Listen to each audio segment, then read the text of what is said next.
out here on the right side. The pit specials from the Split Image.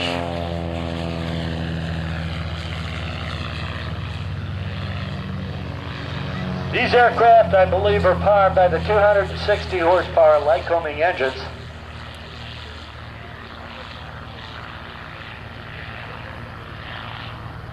They're fully aerobatic airplanes, and they weigh in the vicinity of about 1,200 pounds. They have an 18-foot wingspan on the aircraft.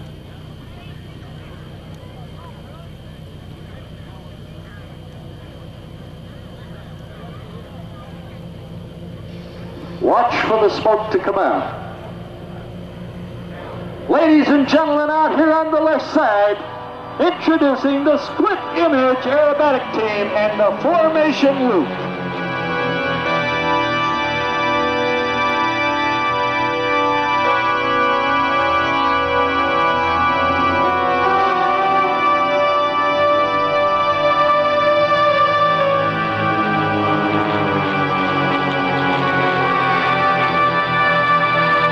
Aircraft are wingtip to wingtip up into the vertical for the formation hammerhead turnaround. As the speed dies off, they kick hard left rudder, reverse the direction of the aircraft, right straight back down into the vertical. Out here on the left side, they'll initiate a 45-degree climb.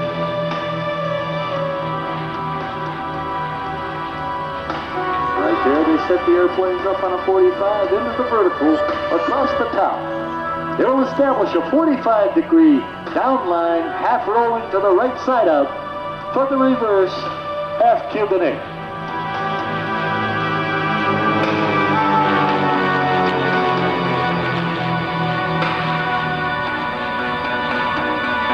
Out here on the right side, as they make a turning maneuver, they will turn the aircraft, bring it back into our demonstration area, and watch for the smoke to come out.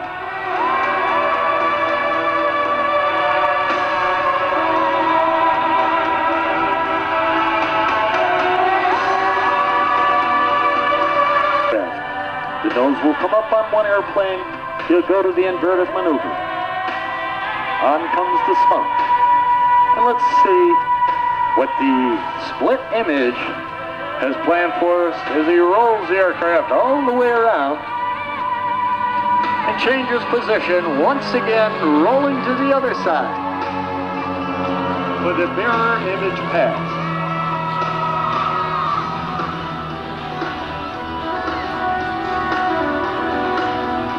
Off with the smoke as they make a repositioning turn out here on the left side in preparation for their next maneuvers, which will be the double loop.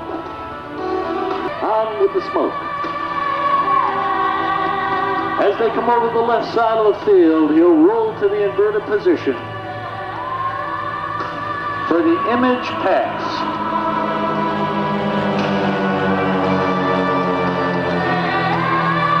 Now the only thing keeping that pilot in the seat when he's upside down are the shoulder harnesses and two seat belts. These fellows wear a security parachute, but as you can imagine, at the altitude they fly these maneuvers, that parachute becomes a very hard seat cushion. Once again, inbound, we'll watch for the smoke to come out. They'll push the nose down, trade off their altitude, turning it into airspeed, called power management. Smoke on right about now, and watch for the pull. Airshow center, they pull the stick back in the aircraft, climbing into the vertical, across the top to the inverted, and down the back side. They enter that maneuver at about 200 miles an hour. Once again, he jockeys that throttle back and forth in the aircraft, going into the vertical again for the double loop.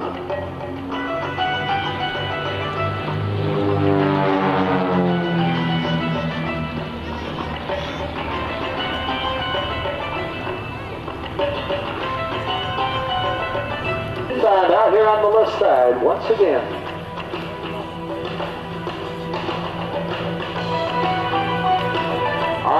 of the smoke on the airplane.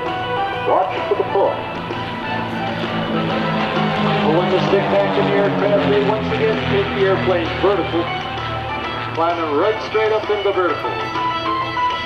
Now you watch for the airspeed to die off up on top, kicks the rudder for the hammerhead turnaround or the hammerhead stall, and right straight back down, quarter rolling the aircraft down at the bottom.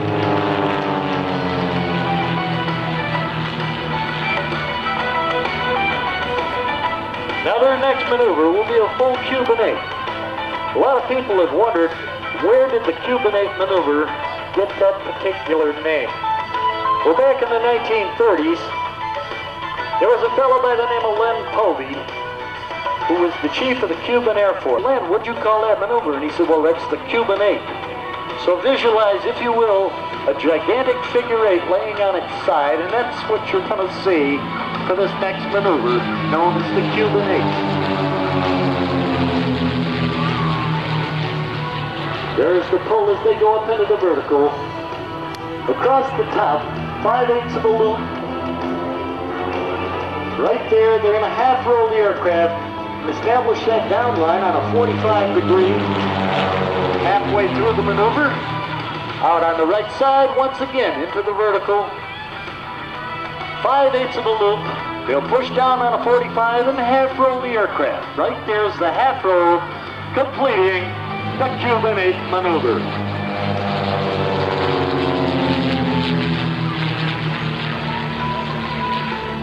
Off goes the smoke, as Sag and Spence will reposition themselves in preparation for their next maneuver, which will be the double barrel roll. For the double barrel roll.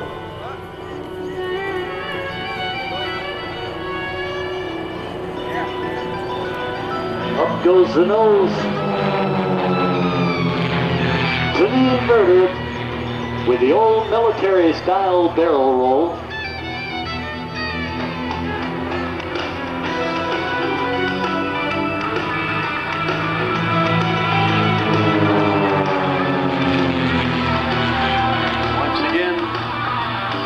To the inverted, there's the inverted for the second barrel roll.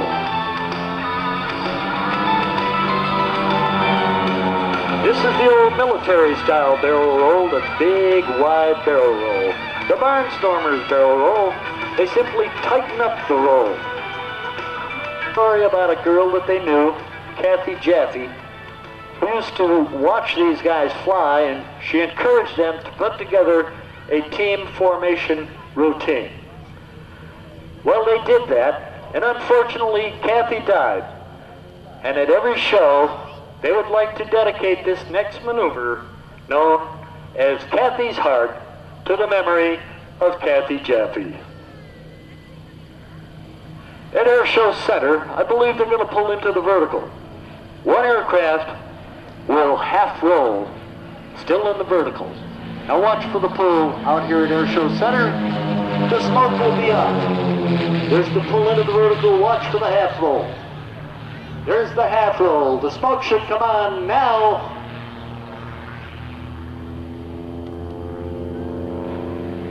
And down the back side. And we're going to call that maneuver the Broken Heart Maneuver in memory of Kathy Jaffe. Has over 16,000 hours of flight time. He's been involved in aerobatic competition since 1995. He still competes in the IAC, which is the International Aerobatic Club competitions throughout the Northeast.